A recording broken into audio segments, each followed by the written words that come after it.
کہ گورنر نے بلوچستان کے اسمبلی کو ڈیزالو کر لیے ہیں اور یہ قدم جو بلوچستان کے گورنر نے لیے ہیں وہ وہاں کے چیف منسٹر کے مشورے پر تھا. میں آپ کو پاکستان پیپلز پارٹی کی حکومت کے پالیسی کے بارے میں بتانے چاہتی ہوں اور اس ہاؤس کو اعتماد میں لینے چاہتی ہوں. 2 دن پہلے جب ووٹ آف کانفیڈنس یہاں پیش ہوا تھا، اس ووٹ کے بعد میں نے پیپلز پارٹی کے حکومت کے طرف سے بی این اے کے آنریبل ممبرز کو یہ ایشورنس دی تھی کہ فیڈرل گورنمنٹ کوئی بھی پروونس کے اندر دخل اندازی نہیں کرے گی، اور ساتھ ساتھ پاکستان کے اٹارنی جنرل جناب یحییٰ بختیار نے بھی واضح الفاظوں میں اس کا بیان کیے تھے کہ وفاقی حکومت کوئی بھی صوبے کے اندر دخل اندازی نہیں کرے گی، خواہ وہ ہمارے پیپلز پارٹی کی حکومت وہاں ہو یا پیپلز پارٹی کی حکومت نہ ہو.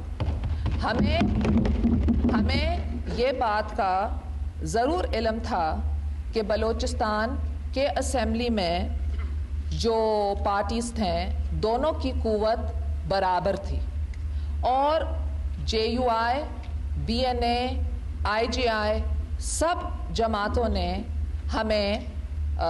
ہم سے رابطہ قائم کیے اور وہاں کے صورتحال کے بارے میں بتائیں.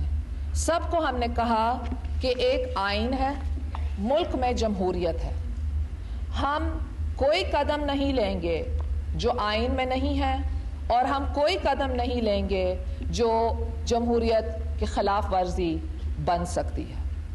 کل رات ایوان صدر میں گورنر صاحب بھی موجود تھے اور ان نے اس بات کی کوئی ذکر نہیں کی.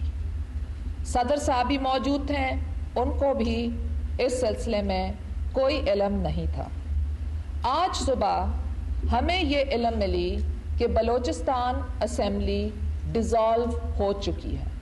جیسے وفاقی حکومت کو یہ خبر ملی، ہم نے اٹارنی جنرل صاحب کو تکلیف دیے کہ وہ آئیں، اور اٹارنی جنرل صاحب نے کہا کہ اس بات کی کوئی ضرورت نہیں تھی اس آئین کے مطابق کہ گورنر وفاقی حکومت کو اعتماد میں لیں، بلکہ آئین کے مطابق آرٹیکل 112 یہ کہتا ہے The governor shall dissolve the provincial assembly if so advised by the chief minister.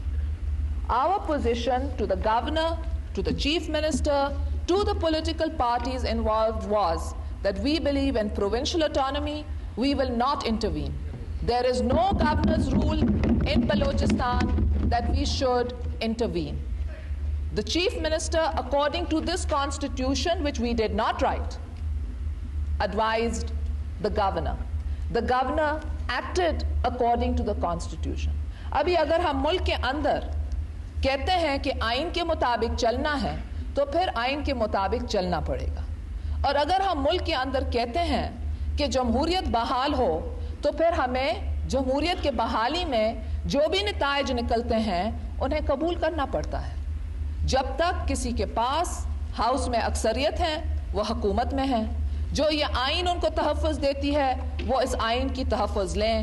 ہم غیر جانبدار کل تھے، آج بھی ہم غیر جانبدار ہیں، اور کل بھی ہمارے طرف سے، وفاق کی طرف سے صوبہ بلوچستان میں کوئی دخل اندازی نہیں ہوگی. میرے اوپر کافی پریشر تھا کہ ہم جلد از جلد گورنرز چاروں صوبوں کے اندر کو تبدیل کر لیں.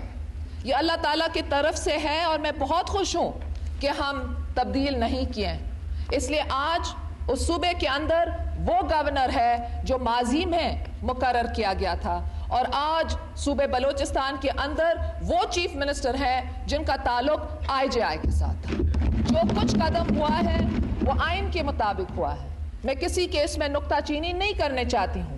اگر ہمارے فاضل ساتھیوں کو یہ آئین کے پروویژنز پسند نہیں ہیں اور اس آئین کے پروویژنز میں وہ تبدیلی لے آنے چاہتے ہیں تو بسم اللہ آئیں, ہمارے ساتھ تبادلہ خیال کریں, اور پھر یہ ہاؤس جو پارلیمنٹ ہے, جو ساورن ہے, اگر وہ یہ پاورز چیف منسٹر اور گورنر سے لے لیتی ہے تو کل چیف منسٹر اور گورنر نہیں کر سکتے ہیں.